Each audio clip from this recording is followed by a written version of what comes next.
Hi, I'm Russ, an actor and independent filmmaker in New York. And in between the fortunate chances I get to do my work, I love to hear how other artists approach their craft.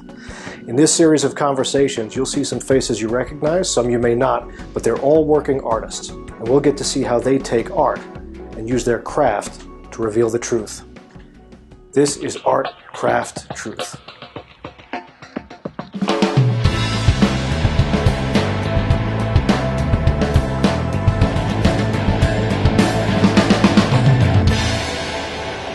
In this conversation, we'll be talking with veteran character actor Arthur Nascarella. He's appeared in dozens of feature films directed by some of Hollywood's greatest filmmakers.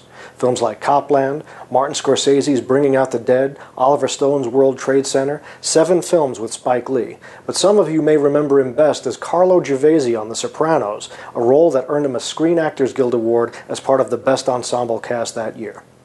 Now, I said Arthur was a character actor. The emphasis is on character. All right, Arthur, my man. Sir. Thank you so much for having me on. I really appreciate it. My pleasure, my pleasure. So listen, am I right? You came to acting late, right? I mean, you had a whole other life and career before you even started. I had a couple. I was in the Marine Corps for 8 years. What were the years? What 62 to 70. So did you carried a flamethrower?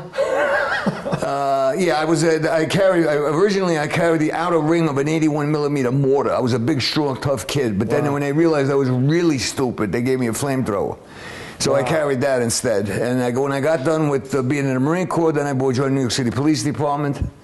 And I spent 21 years as a New York City, a member of the New York City Police Department. I retired as a second grade detective. Really? Yeah. Well, look, it helped me in that when I came to this business, our business, show business, right. I had no acting experience whatsoever. And as you say, I came in late. I hadn't stepped in front of a camera in my life till I was 46 years old. Really?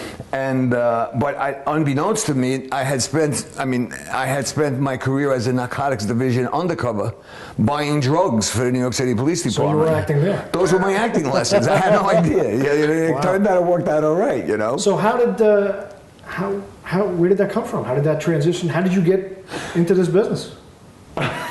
First of all, did you ever want to be an actor before? No, I had no inclination towards it. It was a nice, I like going to the movies. I enjoyed film. And when I came off of the police department, my first job, actually my only job, I worked for the Tisch family, who were kind enough to hire me as the head of security at the Regency Hotel, 540 Park Avenue. They let me live there. And I was living there. I was making a very decent salary for a retired police officer, retired detective. Free cleaning, free food, free dry cleaning, free parking. It was a nice life. Yeah. And somebody, unbeknownst to me, a young lady that I knew peripherally, sent a photo of me to a director who was doing a film in New York. I had nothing to do with it. Next thing you know, some guy's calling me up, and he's telling me he's got my picture in his hand. She sent a photograph to the guy. She's looking at a photograph of me and listening to me on the phone. Will I please come and meet him? And he doesn't realize I am sitting on the top of the world. I'm on Park Avenue on 61st Street, living in free. You know what I'm trying to say to you? If I feel like I got the munchies at night, I make a call. They send me up a birthday cake just without the candles. Right. It's a nice life. Yes. And I keep telling the guy, look, don't bother me. I'm not interested. I don't want to be an actor. I'm honest to God, the guy was just, for a good solid 2 weeks, he called me almost every day. And finally I relented. I was like, look, I'm going to give you 1 hour of my time. And I wound up in a full-blown audition. I had no idea what it was. Some woman said to me, what age range are you? I had no idea what that meant. I don't know, my last range was 46 years old. It was my last birthday. But anyway, long story short, I wound up getting a part in that film. I spent a month shooting a SAG film. I got my SAG card. Let me ask you a question. What was the audition? What did they make you do? They made me ad-lib a scene where I'm sitting in a chair, much like I'm doing right now, and a gangster hypothetically comes over to me and I go, hey, Benny, how you doing? Yeah, and he tells me a story, and some person off camera said something to me, and I just responded to it. And I said, okay, great. Okay, see you later. But just handle that piece of business. And the fake person left, and I fake picked up a telephone and went, hello, Louis? Yeah, he's on the way down. Make sure you kill him. Okay, and I And you've never done anything before. Nothing. And he cut. I said, you know, he said, that was great. The only trouble was I didn't know that I had upstaged myself. I picked up the fake phone and I put it in front of my face. He said, next time do it the other way. And I went, all right, thank you. So I had my first note as an actor. That's amazing. And I wound up doing a month on that film. I met Vinny Pastore, Big Pussy from The Sopranos. Yes. He was one of my underlings. And I went there and I sat down as the boss. I had a 3-piece pinstripe suit on my clothing from work. And there were these 2 mugs sitting behind me. One was Vinny Pastore. One was a fellow named Tony Cucci.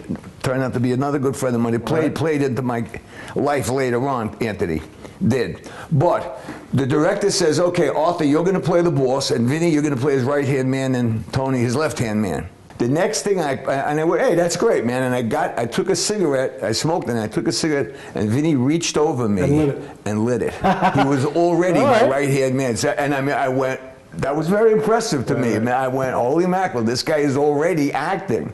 It was a very cool thing to do, Vinny, but he's just terrific. So, to take it to the craft level of what an actor does, did you find you learned things along the way? I mean, because you didn't have any formal training as an actor, what kind of do you approach characters the same way you did when you walked on and did that improv, or do you do it differently now? I mean, have you learned different things as you move? Well, look, by virtue of the fact that I've been in the business a while, my characters are somewhat more complex. I've had to think about more about who they are, how they fit into what we're doing, where does the guy go. Remember, I'm a character actor.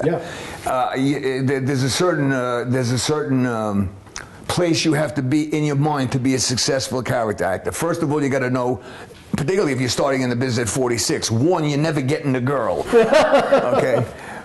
2, with a face like mine, okay, I'm never going to get like offered Mother Teresa roles, you understand? I mean, I'm always going to be some kind of a tough cop or a tough gangster or something like that. And primarily, I will, you know, I mean, I guess I could sum it up by saying my career has been kill or be killed. Right. You understand? I kill you, you kill me, we kill each other. I mean, that's how it works. Right. The story that comes to mind quickly is when I became a member of the cast of The Sopranos. Now, I had auditioned for The Sopranos from day one. Did you audition for Chase? Oh yeah, no, you always audition with David. Okay. I auditioned for The Sopranos from day one. Now, I went up for Big Pussy, which coincidentally Vinny Pastore got. And I went up for Vinny Pastore's part, but they actually wanted a big guy. You know, I didn't fit that role.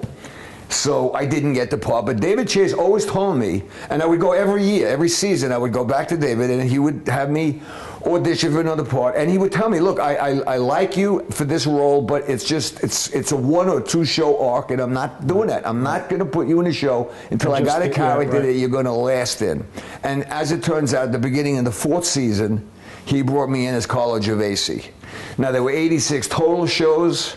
I managed to shoot, thanks to David and my companions on the show, 43 of them. I did half of them, and I won that Screen Actors Guild Award over there. Nice. Yeah, 8 of us. There were 8 principal roles out of 1,500 that got a SAG award, and I was lucky enough to get one. Yeah, I was very, very generous of them. But my point, from an acting standpoint, was that you remember. There were 3 seasons already. You had Stevie Van Zandt's character and Paulie Walnut's very, very established characters. Now you're listening to me talk, you're watching my mannerisms. How much of an O or an E or a G do I have to go before I become one of these guys? You understand? So I had to find a place somewhere in the middle. So what did you do? How did you do that? I just toned myself way down. I just took myself down. They were both up here, these guys, and I fit right in the middle and just took it down. Easy does it. Try to articulate a little better, lose a little bit of my New Yorkness, but just calm it down. Well, that's a real self-awareness for, you know, your just knowing your presence and your physicality, because you can do that and you have there's an intensity that you don't have to do very much of anything. Yeah. And to know that that's some fine craft actually. That's some fine acting craft to realize what you're dealing with there.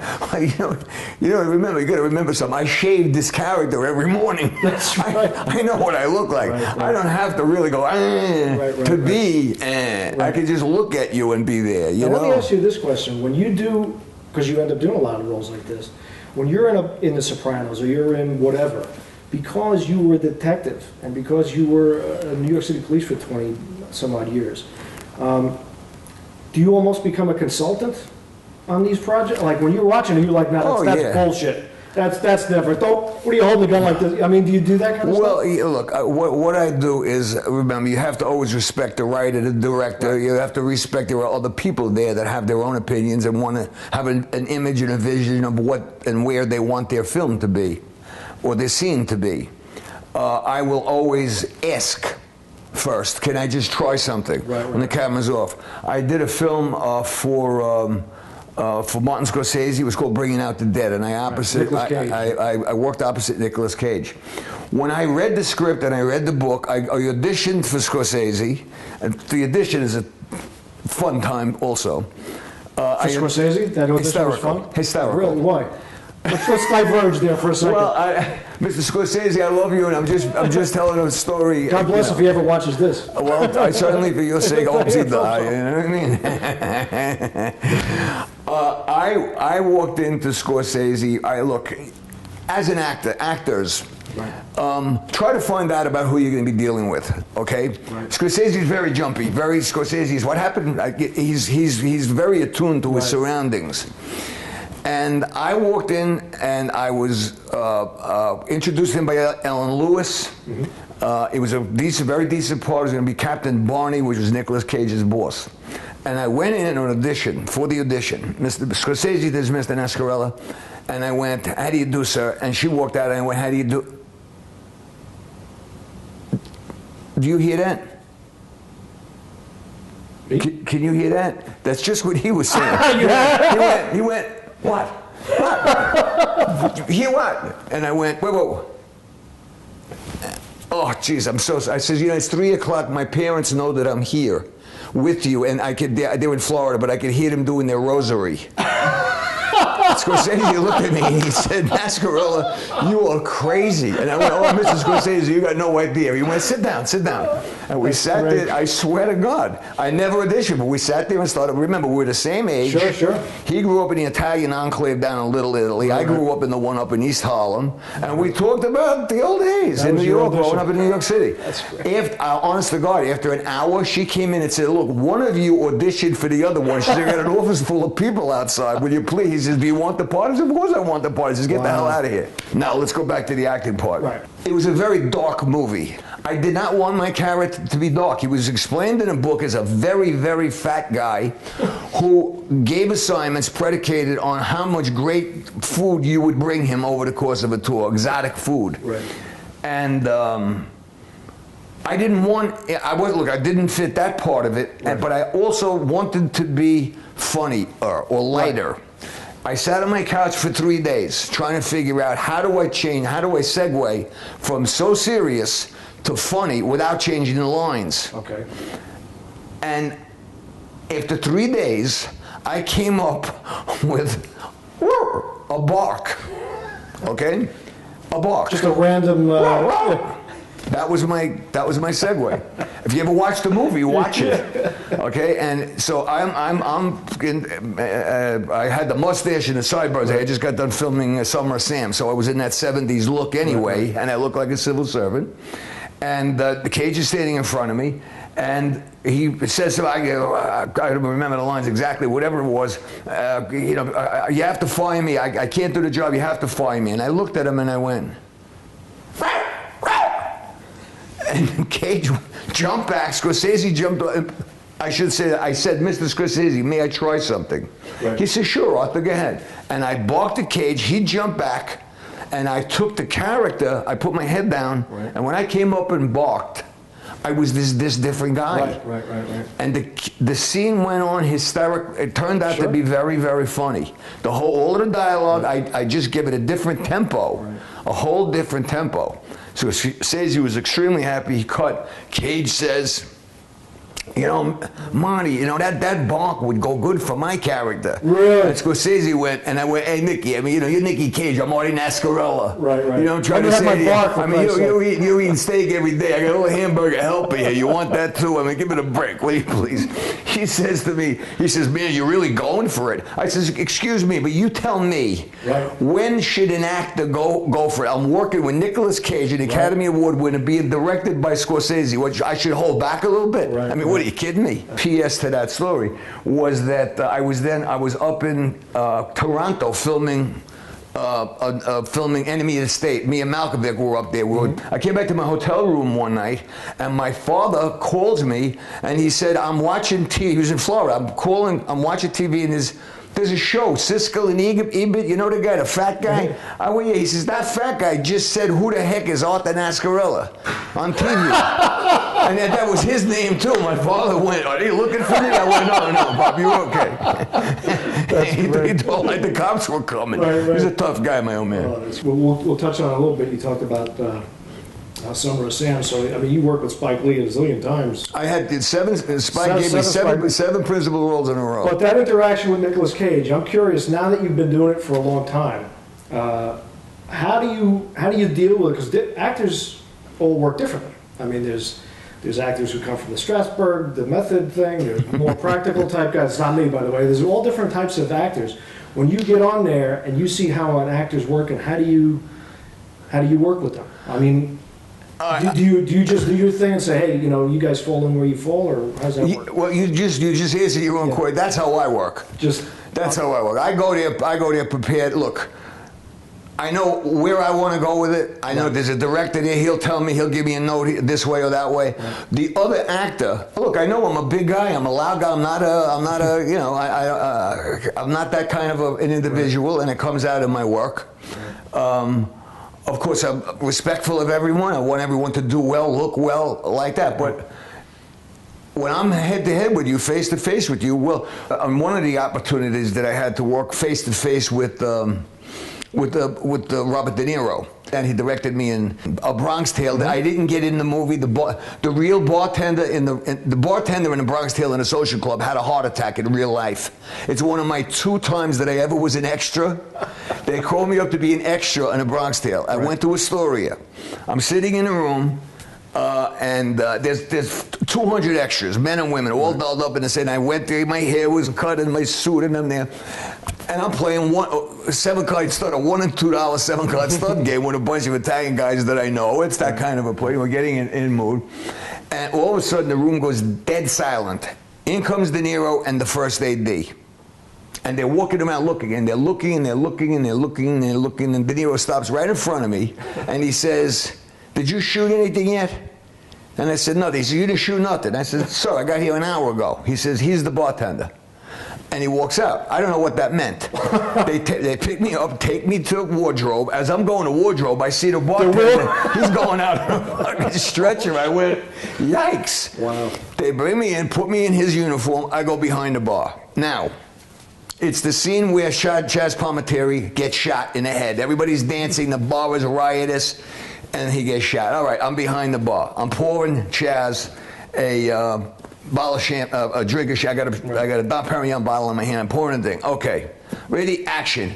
The kid walks up to Chaz, bang, shoots Chaz in the head. My job, drop the bottle, run down the bar, open the bar flap. There's a guy from Staten Island called JoJo the Whale. He's sitting in the end. It's a 4-mile lap around JoJo. We used to do bicycle races around his ankles for charity. I got to run around JoJo the Whale, run back up the bar, and start fighting with the kid. Okay. That's my bit. Okay. This is 1 o'clock in the afternoon. Now it's 4 o'clock in the morning. Oh! Okay, we're on, I'm not lying to you, we're on 145 takes later. Okay, ready, action, boom, drop the bottle, run up the thing, open the thing, run around JoJo the Whale, run up the thing, you understand? I said to him, look, if I was running straight, I'd be in Philly now. You understand? I mean, I did about 40. I said, no wonder the other guy had a heart attack.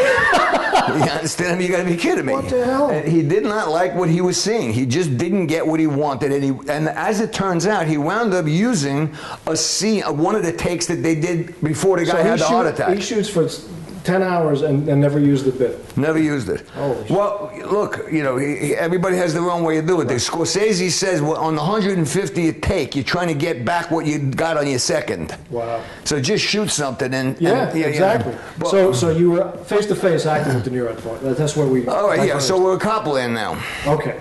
Okay. There is a scene where De Niro comes in to a little candy store. We're lined up. There's me, Harvey Keitel, and Robert Patrick. Right. De Niro walks in. They see each other. De Niro, actors.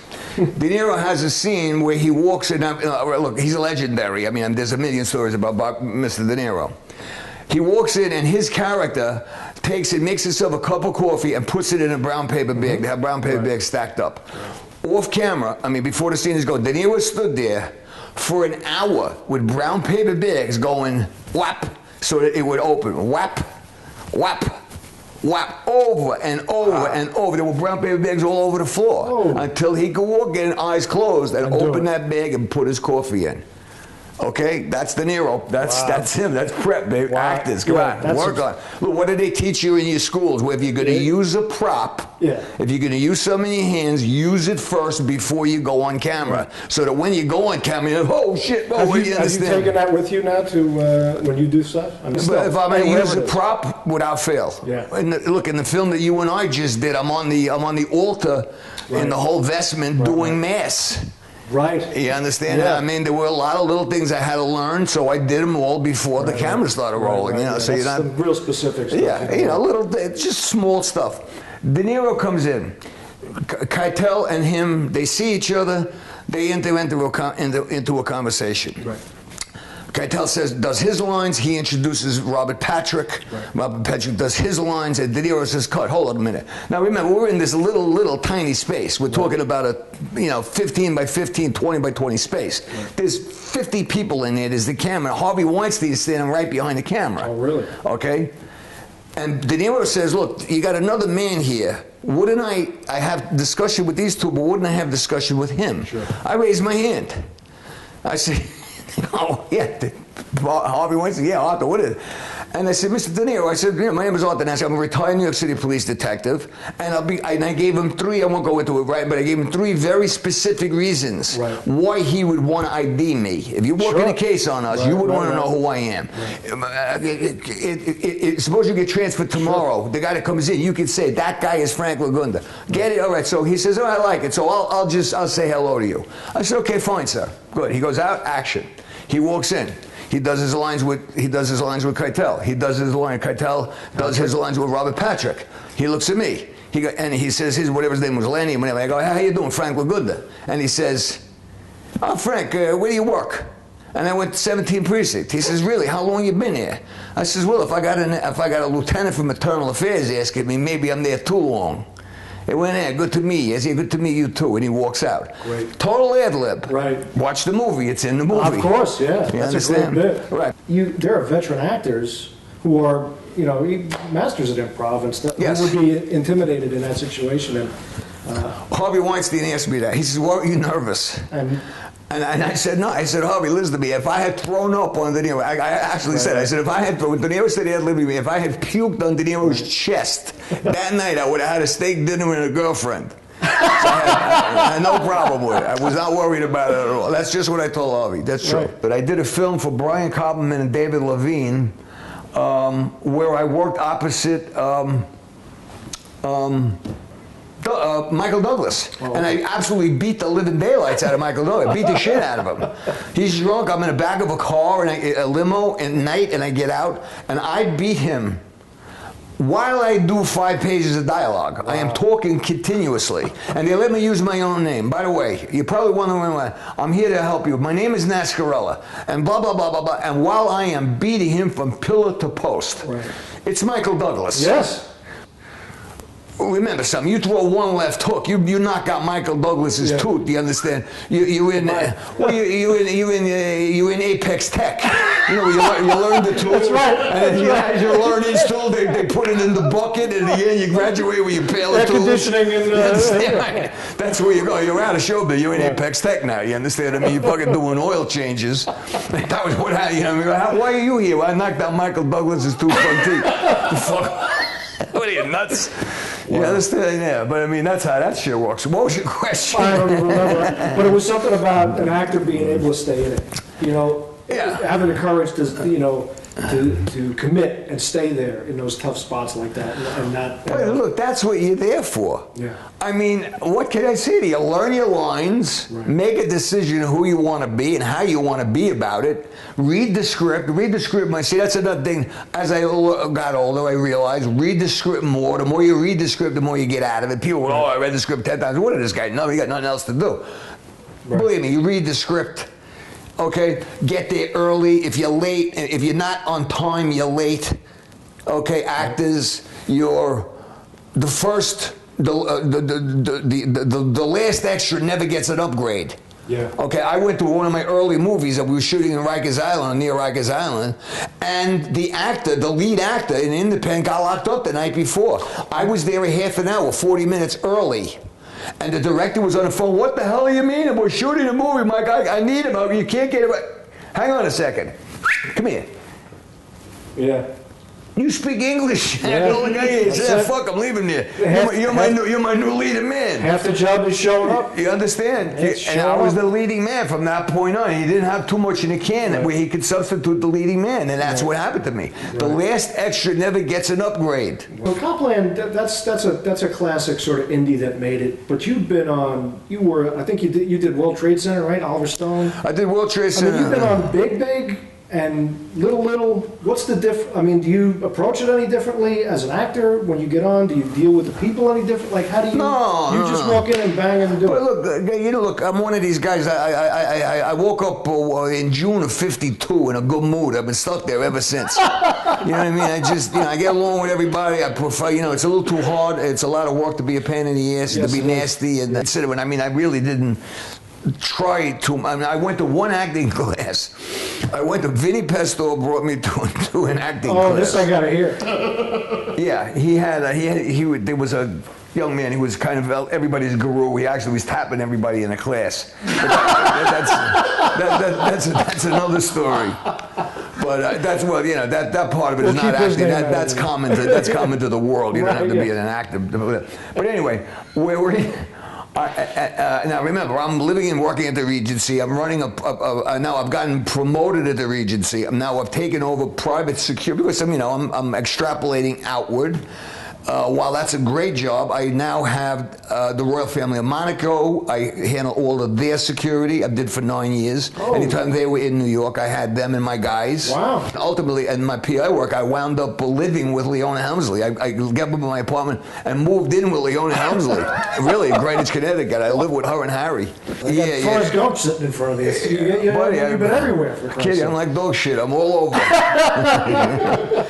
So where was I? Acting class. Okay, but Vinny Pesto raised me to his acting class. The only class I ever went to. It's in a loft. It was in a loft above the Cafe Wow on McDougal and Minetta Lane. It's upstairs. The Cafe used to record there. Cafe Wow. I mean, I was knocked around down there a lot as a young kid. There's a loft upstairs, a one-room loft. It's filthy. All right, you walk in the door. If somebody slams the door, shit goes through the ceiling. And it's dusty and they're in there. Okay, my point about I was making a good living. Sure. Okay. At some point in time, now I am crawling around on the floor. The class is up, and everyone is being a dog or an animal. Oh shit! Everybody's being an animal. Same thing too. Okay. Now I'm a snake. I'm on the ground, slithery. He says, "Arthur, you'll be a snake." Okay, I'm a snake. I'm on the ground. I got $500 pants on, a $300 shirt, a $250 haircut, $2,000 shoes on, and I'm slithering around on this filthy floor. Oh. And as I'm slithering, here comes Vinny. He's a bear. And I looked up at him and I said, when this class is over, I'm gonna break your fucking nose. You understand? I just went, I'm gonna fucking kill you. And that was the class manager. Thank you so much. I'm fucking dusting myself and get the hell out of there. Well, you know what, so just remember what you have naturally is what most actors have to learn, which is to learn to listen. I mean, I was always taught that your performance has nothing to do with you. Your performance is in the other guy and what you're trying to get out of him. So the more you're thinking about how am I going to do this, or how do I get angry, or how do I get sad, or it's not about that. It's about what do I got to get out of this guy. Mm-hmm. And just the fact that he's not going to give it to me is going to make the character. And you do that naturally without you like the improv anecdote with Deniro. Just listening and dealing with what's in front of you. Did you have, like you said, you like movies? Did you have heroes as a kid, and now that you're in the business, do you have acting heroes? I mean, when you grew up, did you have an acting hero, or was somebody you loved watching? Well, look, I always tended towards the military. I liked the military. I mean, of course, I love John Wayne. You know, as a young kid, I like John Wayne. I know, but I mean, that was a little bit later. I think my heroes, when I was a little boy, really were the Cowboys. Was Hoot Gibson, Hopalong Cassidy, Roy Rogers, Gene Autry, Trigger, Bull, all that shit. I love that. You know Jay Silverhair. Yeah, that's who I liked. Jay Silverhair's good people. You know what I mean? Yeah, he was a big crap shooter, Jay. Yeah. Was that right? Yeah, he's a Las Vegas guy. Yeah. Are there things you won't do where you get somebody offers you something and you're like, yeah, I'm not going to go to. Buddy, I have to be honest with you. Actors. Take the word no out of your vocabulary. Right. No, and then you understand. No, there's not a part I wouldn't play. You want me to be a palm tree? I'll have you crying. Is there something you'd like to do? Like, I mean, you like you said. Look, my bread and butter has been a character actor. Right. You can be a character actor a long time. You can do very well doing that. The film we did, that's a lead. That's a nice supporting role. I mean, that's not just a month role as a character actor is a good role. That's a good role. A little independent film like that. So how did you approach that any differently, or was it like, all right, now I got to carry a little bit of these scenes? In the scene that you and I do together, and we gamble together, but without giving up much. But we have a very nice, great scene together. He was made, and I must say this: you made that scene. You made. Well, look, I did the scene once 3 years ago, and that scene is what got the money to do the movie. Right. But you did, and when they took away my guy who did the scene with me and gave him a bigger role, I was happy for him personally, but I was not happy that I wasn't going to have him in the gambling scene with me because he was terrific. You come in, enter stage left, and you knock it out of the ballpark. I mean, you were fabulous. I told you that. I mean, I went to the producer and said, can't you find something else for Russ to do? I mean, you know that. I mean, you were there. I told him. I mean, you're nuts to let this guy just walk away. Yeah. You're crazy. You were wonderful in that. Thanks. Well, I was a club player. To go to my point, but in the money I win, what do I do with it? I put it in the pool box instead of my pocket. So there's that dichotomy, there's a little break there, it's I'm a tough guy, but I'm a priest. Is it harder on the bigger, like you mentioned, Deniro doing 147 takes, you're going to get maybe a 1.5 on one of these. Well, buddy, but does it make a difference to you, like the way the set is run and how many shots at it you get as opposed to the bigger budgets of the smaller? Well, look, you know that the coverage is going to be less. Yes. You got to get what you got, or you got to get out what you want to get out right away. Right. You get it out there so that many of the independent film directors will let you go. We'll let you do what you want to do. Federico, I liked working for him very much. Now I know him a long time. I know him from The Sopranos. Right. I mean, we've been buddies from day one. He was very good to me from the first day I met him. Yeah. He was very cordial to me, a very sweet guy, and I always liked him a lot. But we had very slight differences on how something I was gonna do something. Okay. Slight differences, nothing heavy, but he had a different idea.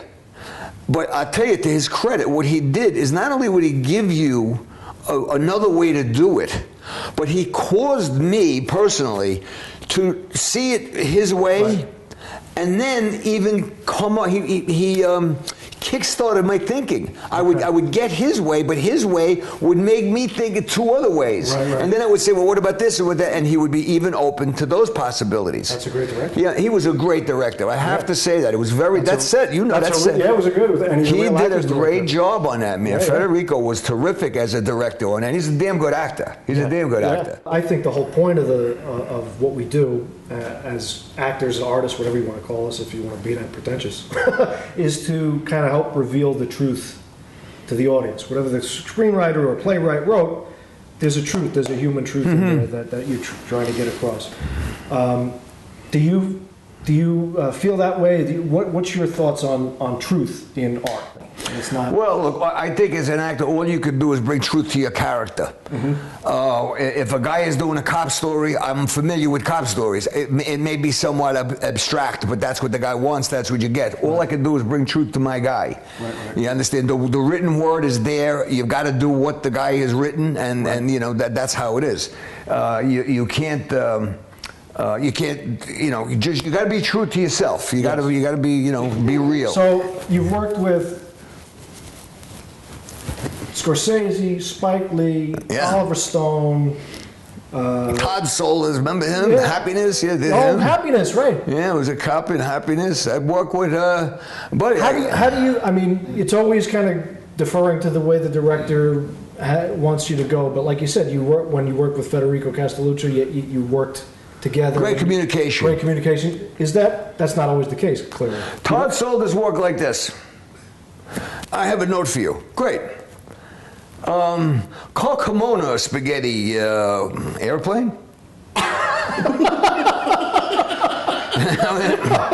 Really? Oh, no. Cereal box pair of shoes. No kidding. Yeah, okay, I got it. Then I would do what I did. But I have no idea. I have the slightest fucking idea what the guy ever said to me. I swear to God, my mother. He talked completely, and I'm not talking about he was talking technical, but he was talking completely unrelated things. Wow. And this is what I want, but I like to see that reflected in your character. I went, hey, you got it. And I just did what I did. Hey, freeze, police.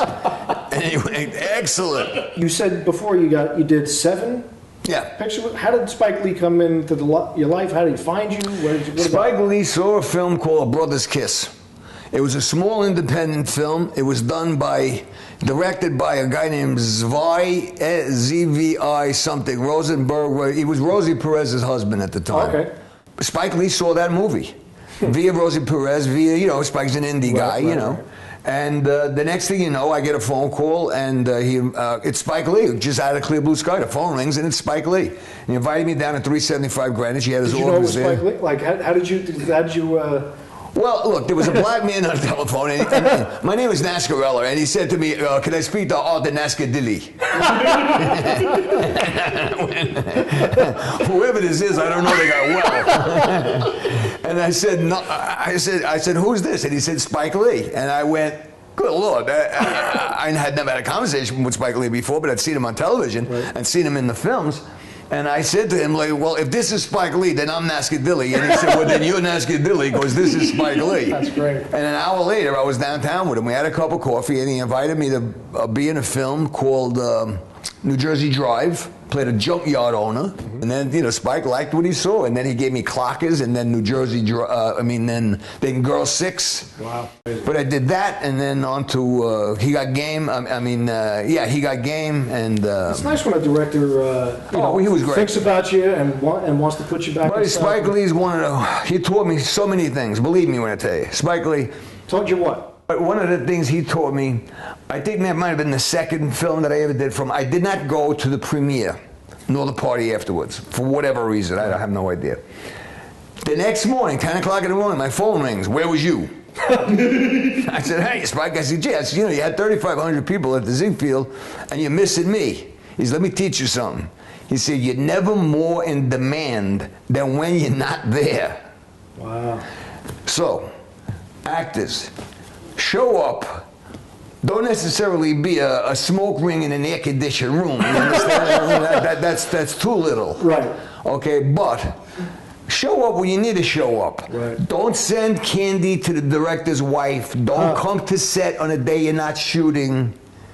Okay? when the shoot is over, it's a family of people, but then it goes away. Right. But Well, I gotta tell you, just before we wrap it here, there's something about nature and nurture, you know? And nurture would be the training, which would be, you know, an actor who has a facility to do it, wants to be an actor, learns how to do it, blah, blah, blah. Sure, and sure. then there's the nature, where you have an instinct, you understand listening before anybody tells you how to do it, you understand commitment before anybody tells you that that's part of what you're going to do. It's a work ethic. And what you've done, yeah, and I think all of that stuff from your Marine and police training and all that, but just you in general, you got a little angel on your shoulder too, where people are calling you, your first job comes out of nowhere, Spike Lee sees you in a thing, this guy's, and I think the lesson with an actor like you is, it seems sort of serendipitous. But just being the way you are makes that stuff happen. It attracts that stuff into your life. Thank you. That's very sweet of you. I think you're a fantastic natural talent, and I had a pleasure working with you. And this has been just I certainly hope that I can help somebody get ahead. You know what I mean? I wish all of you the best of luck. Break both of your legs. Yes. You know, have fun, enjoy yourself. It's just acting, really. That's it's right. just acting, man. Awesome. Thank you, Arthur, My so pleasure. much. I really God bless appreciate you. it. You're awesome. My absolute pleasure.